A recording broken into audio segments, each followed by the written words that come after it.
Hi everyone, my name is Sierra Nosk and I wanted to take a few minutes today to go over some of my findings from my interview with Courtney Smith about animal fostering.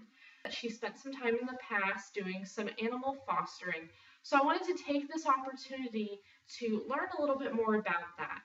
Courtney is a close personal friend of mine, and one of the things that we have bonded over as friends is being mutual animal lovers. I actually have a couple of my own animals, and trust me, if I could, I would have many more.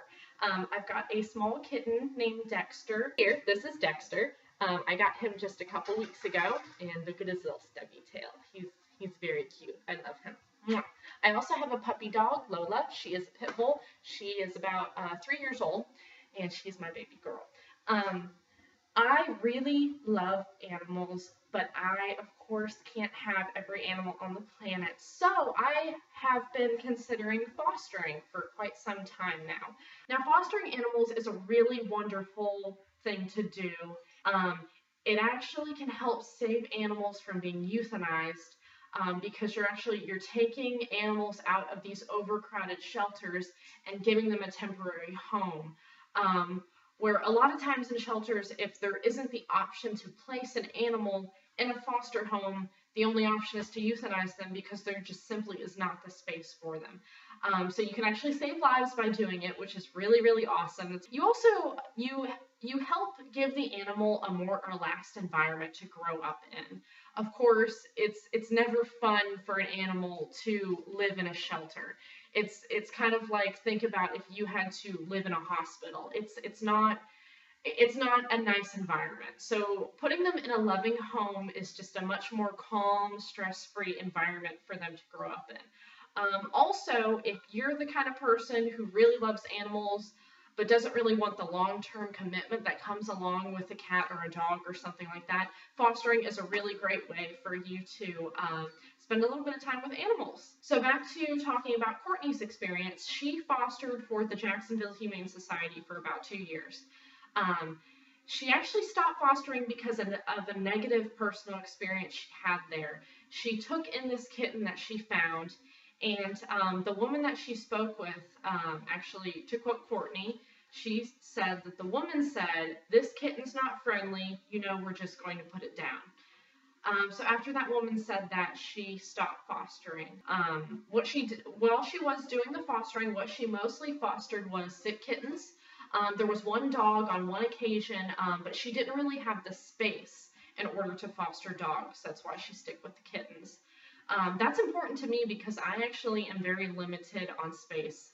I live in a one-bedroom apartment, and it's important to take that into consideration when you're thinking about fostering.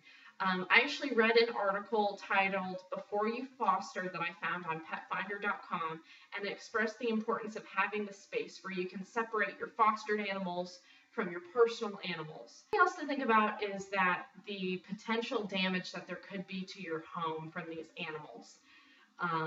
So that's something else that you need to take into consideration. Courtney wasn't necessarily actively involved in finding these animals homes. How it would work is she would take in these kittens, nurse them back to health. Once they were healthy again, she would return them to the shelter. That I like because I don't really care for the idea of strangers coming in and out of my house. So that was something that I appreciated learning about that process. She, of course, did end up keeping a couple animals, as sometimes does happen when you foster animals. You fall in love with them. You can't help it. She ended up keeping 2, and that's something that's really important to take into consideration because when it's time for them to go to their forever home, sometimes you just can't give them up, or you have a really, really hard time with it. On the Jacksonville Humane Society website, they actually seem to encourage that. There's kind of a frequently asked questions section about fostering animals, and one of the questions is, what if I fall in love with my foster pet? Can I keep it? And they actually say, and I quote, "This is a wonderful dilemma."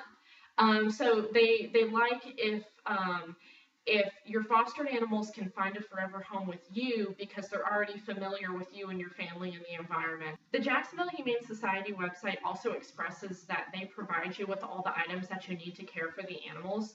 However, when we talked with Courtney during the interview, she did say that she herself paid for the cat food, the cat litter, and those sorts of things. And that's something important to think about because those expenses really start to add up. She did say that any kind of serious medication they would provide her with, so that's important as well. Courtney could tell us from her personal experience that she would not recommend fostering when you have a full-time job. Some of these sick animals need literally around-the-clock attention.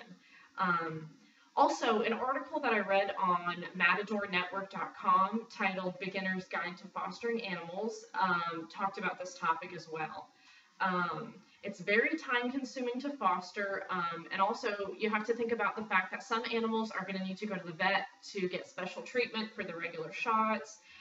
Also, the fact that young puppies are going to need to be walked every few hours. So if you're gone all day for 8 hours a day, 5 days a week, that's not really going to be something that's ideal. So taking all this information into consideration, I have decided that fostering is probably not going to be the best option for me right now. Honestly, I don't have the time and I don't have the space for it. So I'm really glad that I took this opportunity to talk with Courtney, so I have made that decision. Hey guys, I just wanted to say thank you for taking the time to watch my speech. Other than my butler, Walt, over here, and Dexter and Lola, I don't really have much of an audience, so I really would appreciate any feedback that y'all could offer. Thank you.